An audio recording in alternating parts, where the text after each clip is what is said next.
Welcome back, everybody, to A&M Reviews. It's Muhammad and Adrian, and today we're here to review the Disney Plus film Soul. Soul tells the story of a middle-aged man who is a middle school band teacher who doesn't particularly love his job, but he doesn't hate it. But he finally gets the opportunity to play with this band, this local band, and he sees it as his shot to make it out and become famous. But what did you get from Soul?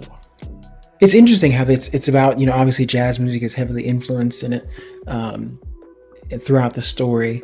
In the commercials and everything, I didn't think that soul would be taken the way it was. I was thinking more of like soul music and jazz being a big part of that. But it is really a big movie about, the purpose of life, the purpose of you and your life, and what maybe happens before you're born and what happens after, with very vague and abstract things that can kind of fit into everyone's culture. So it really took on a lot of those deep meaning of life questions head on, and definitely wasn't expecting that.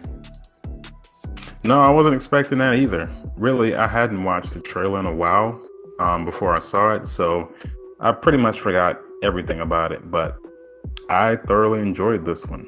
So I think it's not really your usual Pixar type of film. Most of these films, they kind of center around a child and they are trying to improve on something or overcome something.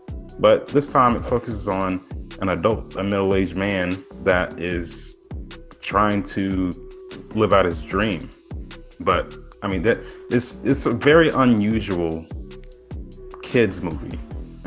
And I don't feel like it is. I need to talk to a kid who's watched it and see what they thought it was about. I like how relatable it really feels, with Joe being kind of the average Joe. I feel like it's not hard for you to put yourself in that position. The story arc with his mother and all those things is very interesting. I'm gonna rate Soul a certified banger. I'm gonna rate it that way because, for one, it's a bargain because it's on Disney Plus. You don't pay extra for it, so I'm saving money. 2, it's a compelling lead by Jamie Foxx. I was very impressed by his performance, his voice performance in the animation. And 3, I've never had to think this hard and be so happy about it when watching a movie. Usually I'm thinking hard because I don't understand it or it's a complicated plot, but this one is like refreshing in a way. I would agree. I mean, a lot of the questions that get brought up, they're questions that make you think about yourself and your own life. Like, what are you doing? Right. Thanks for watching. And if you would like to be featured on our podcast, make sure to click the link in the description.